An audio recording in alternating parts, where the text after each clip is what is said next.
What do you get when you bring writers together for some fun and games? Writer's Virtual Table.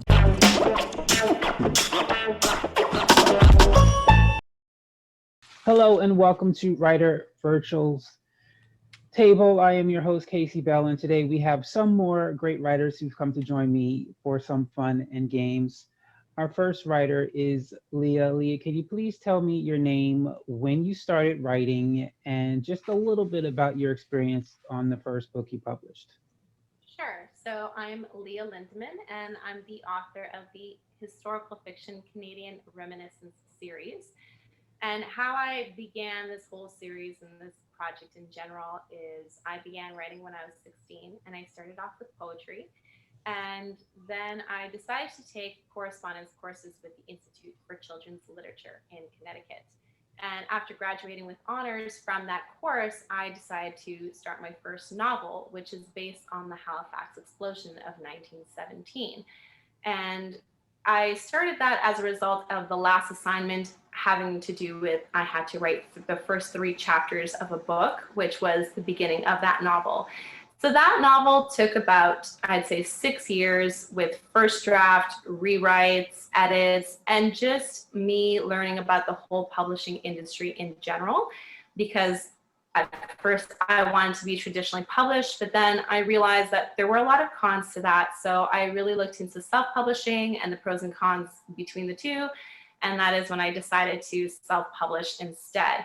And from then on came the novella and another standalone novel with its novella as well. So that's how I began. Thank you. Our next writer is Stephen. Your name, when you began writing, and just a little bit about the publishing process on your first book. My name is Stephen Murray. I started writing about 12 years ago. My first intended book was a book on my travels throughout the world. Because I have been to 40 different countries, and I thought it might make an interesting book with the different cultures and experiences. However, the publishers told me otherwise. They told me I needed to write for women and I had to write for women's fiction. Obviously, I knew nothing about women's fiction. I don't read it. I've never read a Danielle Steele novel in my life. But I thought I'm going to do that and make it into a challenge. And so I live in Las Vegas. I wrote about a fictional Las Vegas wedding chapel and the couples that come and go there. We are the marriage capital of the world.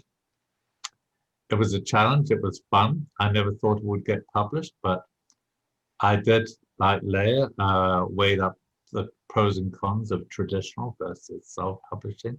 I also decided to go the self-publishing route and never really looked back. It's challenging, it's hard work, as Leah knows, and I don't know about Haley yet, but I've enjoyed the journey. My Chapel of Eternal Love book spawned a sequel, much to my surprise, due to author's demand, and now I've written a murder mystery book since, and a crime fiction book since. So that's my journey. Thank you. And Haley, same question. Name, when did you begin writing, and a brief history on your publishing process. Yeah, so I'm Haley Kilgour. I also go by HC Kilgour as my pen name.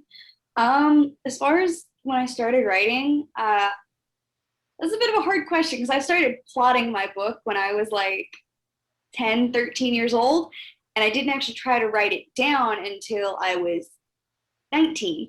So, I had like a decade of planning in my head. So getting it on paper was significantly easier because I kind of had, a process of going.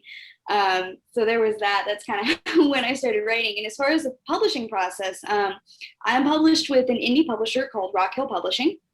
And I only ever faced one rejection before getting picked up. So I'm kind of an oddball in that sense. And for me, I would have loved to have gone, one of the big 5, HarperCollins, things like that. But I had another friend who was an author and kind of realized that was probably not going to happen with my first novel. So started just, looking for indie publishers at book fairs. And I managed to find my publisher at the Miami Book Fair in 2017. And they loved it, decided to publish it. And my first book, Nanakin, came out last May of 2020, and hopefully the second book will be coming out early next year in 2022. Awesome. Thank you for sharing. Hold on for one moment.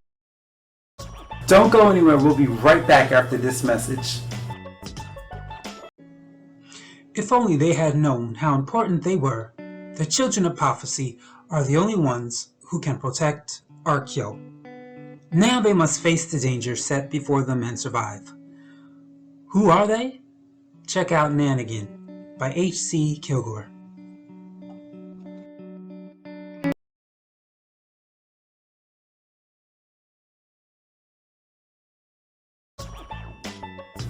And we are back. It is now time for Ask a Question, and Haley, you are going to start us off. Please ask Stephen a question.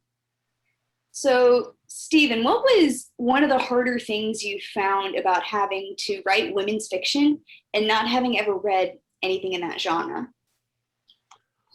I think the toughest thing for me was trying to get, because it was written for women, to try and get inside of the female mind. And no matter what we say, women are wired differently from men. Fortunately, I happened to be in a writer's, I landed up in a writer's critique group where there were 4 women and just myself. And I couldn't have done it without them, because I learned so much from those women as I was writing this book. And it was just an amazing experience. I'll be forever indebted to them. But that was the toughest thing for me, getting inside of the woman's mind, how they perceive things very differently from a man. Nothing wrong, it's just life. That's how we're wired. Thank you. All right, Stephen, you're going to ask Leah a question.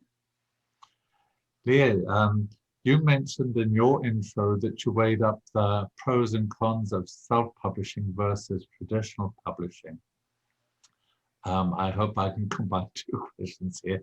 Do you regret the choice, and what did you think of the biggest pros, and what were the pros that tipped you into going towards self-publishing?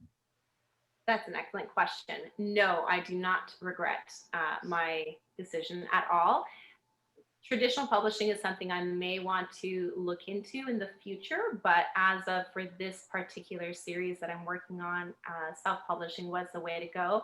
I have a very particular vision of where I want each book to go, and also just everything detailed, like the covers, the design. It's all something that I have a very specific vision for, and it's not something that I would want to let go of, the creative control. So that was a big one for me, is the creative control of my work. Also, timing. When you do traditional publishing, now for Haley, she said she got picked up pretty quickly, but for most people, you go through at least 50 to 100 rejections. That's the average. So the time it takes to query an agent, to find an agent, especially if you want to go into bigger publishing companies, the time it takes to find an agent it can be anywhere from 1 to 2 years. Then you have to get your agent to query the big publishing houses, which takes another big chunk of time. Once your publisher picks you up, then they have so many people touching your work, your editors, cover arts, designers, all that. That takes even more time. And then once that's done, then they have to actually produce the book. So by the time you're done changing hands in this whole system, you've got at least 3 years it's taken for your book to get on shelves for people to get. So my book, because it was based on the Halifax explosion of 1917, and I had it ready at the end of 2016, I knew that I did not want to waste time getting it out there, because 2017 was the 100th anniversary of this particular Canadian disaster. So that was also another big tipping point for me in choosing self-publishing. Yes, makes sense. Thank you for Thanks, sharing. And of course, Leah, you will now ask Haley a question. Haley, what is one of the greatest lessons you've learned in your writing journey? Oh, that's an easy one. To not get defensive when someone gives you a critique. I started with my mom and my aunt being my beta readers, and it's especially hard for me to take criticism from my family. So I really had to learn to sit down, be quiet, and listen to what they were saying. And they actually ended up coming up with the ending of the book. So it's just like, they have good ideas. I just gotta be patient and listen with them. And it was also really interesting too with them because none of them read fantasy fiction. You know, they're all like memoirs or like murder mysteries. And so they're like, this is a genre we know nothing about. So getting that outsider perspective was also something that was really interesting and helpful. And I kind of had to learn to say, okay, this is when I know to ignore their advice because it doesn't work with my genre, or when I need to listen to it. Yeah. Thank you. Don't go anywhere. We'll be right back after this message. Can they mastermind the perfect crime? Frankie had it coming. As owner of the most exclusive escort agency in Las Vegas, he had crossed the line more than once with his babes. But this time was the last time, especially for Satin, Ruby, and Goldie, a team. Could they mastermind the perfect crime to get rid of Frankie? Could it be considered justifiable homicide if they were caught? Or could they actually get away with murder? They were never his to begin with, but if Frankie was out of the picture, they could be discreetly yours.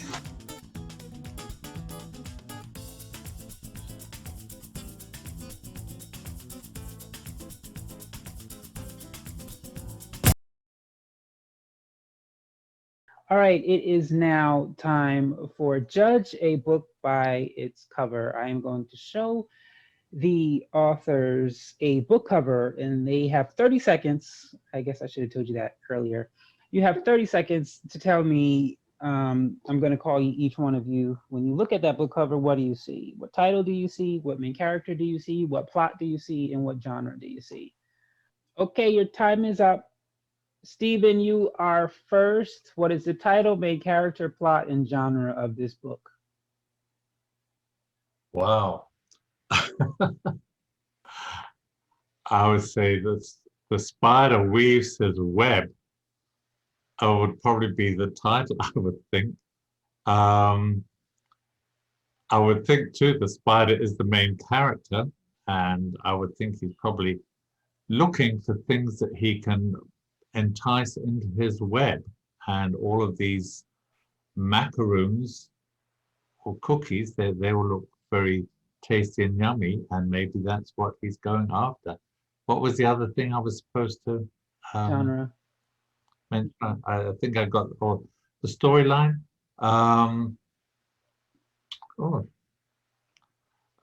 Sorry, the genre. I don't know. Could even be health. Could be health. Know how those yummy things look, and how if you're not careful, the spider can walk over them, and all the dirt and trash that he can deposit on the cookies. Okay, Leah, you're next. So this is a children's book. I am calling it Rainbow Dash, and it's about Archie the spider, who is running away, or attempting to run away from being squashed across this beautiful display of ice cream. But will he sink is the question. Cool. And Leah? I meant Haley. So I imagine the title is being called Sunday Disaster, and Sunday spelled as in like a fudge sundae. And I would put it as in like a thriller, maybe murder mystery, contemporary fiction kind of thing. And the main character is like this woman who's inherited an ice cream shop, and it's like infested with spiders, and she's got to just like deal with everything. And like there's maybe small town murder or something like that, the spider bite. I don't know. Almost 2 years after outwitting her blackmailer and her father's murderer, and discovering her father's gold vein, Rosewood returns to the Caribou region in BC to reunite with her fiancé Dave and prepare for her wedding. However, missing persons and evil practices upend her happy return. Can she and Dave work together after so much time apart to catch a serial killer? Scathed Bones by Leah Lindeman. Go to leahlindeman.com.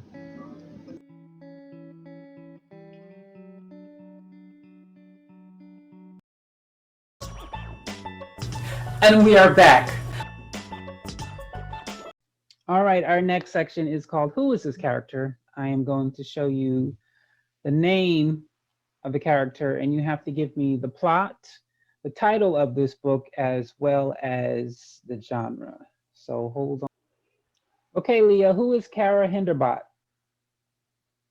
Kara Henderbot is an heiress. She has inherited her father's robot empire. I'm going to make this dystopian. And she's coming into this company where she thought she knew the ins and outs, but turns out that the robots that are pretty much within society in every home, there have been some suspicious dealings, maybe some thievery on their part. And now it's up to her to find out what has gone wrong. Awesome. What genre would you call that? Oh, dystopian. Oh, okay. Haley, who is Kara Hinderbot? So I imagine Kara Henderbot being a mother with a daughter that is very much into Sherlock Holmes, and she's currently getting dragged along as her daughter tries to solve the mysterious death of the classroom pet. And I think I would call it a study in sawdust, and probably be like a kid's, detective thing. Is that even a genre? Yeah, I believe it's young mystery, young adult mystery. All right, Stephen, who is Kara Hinderbot? Well, I think Henderbot indicates to me, it sounds like a foreign name, either a Dutch name or a Belgian name somewhere in Europe. I would suspect it's more Dutch. Kara, I think, also means dear, and dear is another word for expensive. So I think that she might be from Amsterdam, and Amsterdam is also known for diamonds, which are dear and expensive, like Kara. So I think that Kara has written a mystery book about diamond smuggling in Amsterdam along the canal somewhere. And I also think that she's probably a mother, but I think she writes mysteries, I think, and intrigue and suspense.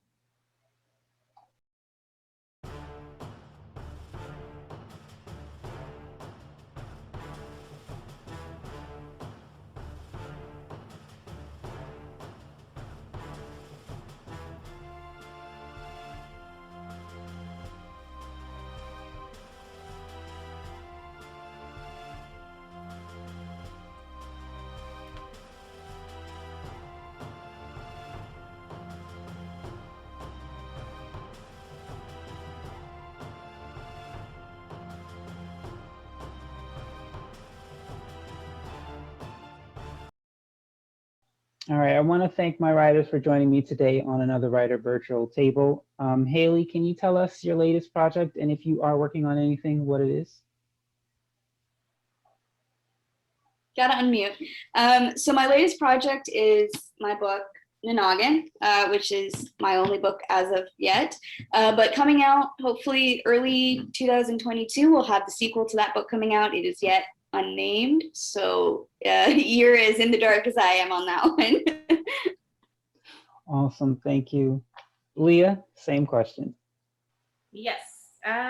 So here, my latest work that I put out was Scathed Bones. I do not have a physical copy because it is only an ebook, so I have my phone. This is it right here. And that is a sequel novella to my second standalone novel. And it is a murder mystery. And it actually is inspired by the legendary serial killer Agnes McBee, who killed a bunch of miners in BC during the Kilgour gold rush and amassed quite a big fortune. We just don't know if she actually existed, but it is a legend in BC. So that is my latest work. I am now working on the third standalone novel in the Canadian Reminiscence series, and that is based on the Canole pipeline of the American Army building the Canole pipeline during World War II. And that will be in the Northwest Territories, where this young typist goes and works for the American Army. And there she deals with, I guess, coming of age, finding out who she is amongst World War II. Thank you. And Stephen, same thing. Okay, well, my first book showed the Chapel of Eternal Love as the romantic side of Las Vegas. My last book was crime fiction. It's also set in Las Vegas, but it shows the Sin City side of Las Vegas. It's about 3 very charming, intelligent, intellectual, beautiful ladies. They work for a very exclusive escort agency in Las Vegas. And the guy that runs it treats them like dirt, so they come up with the perfect crime to get rid of him. And we all know up front that he's going to get murdered. The mystery is, will they actually get away with it? Do they actually get away with a crime? And more importantly, does the reader want them to get away with the crime, even though they've killed somebody? And for something totally different, the project I'm working on now, and I hope to have it out by later this year, is a nice, warm, fuzzy Christmas novella. And it's just nice, pure, mushy, Hallmark Christmas movie kind of stuff. So it's just warm and fuzzy and something totally different and challenging, just like all the books I've written have been challenging. Awesome. Well, I want to thank you all for joining me. I want to thank Stephen, Haley, and Leah for taking their time. And to the audience, I want to thank you for watching. To the audience, have a great day. Have a great week.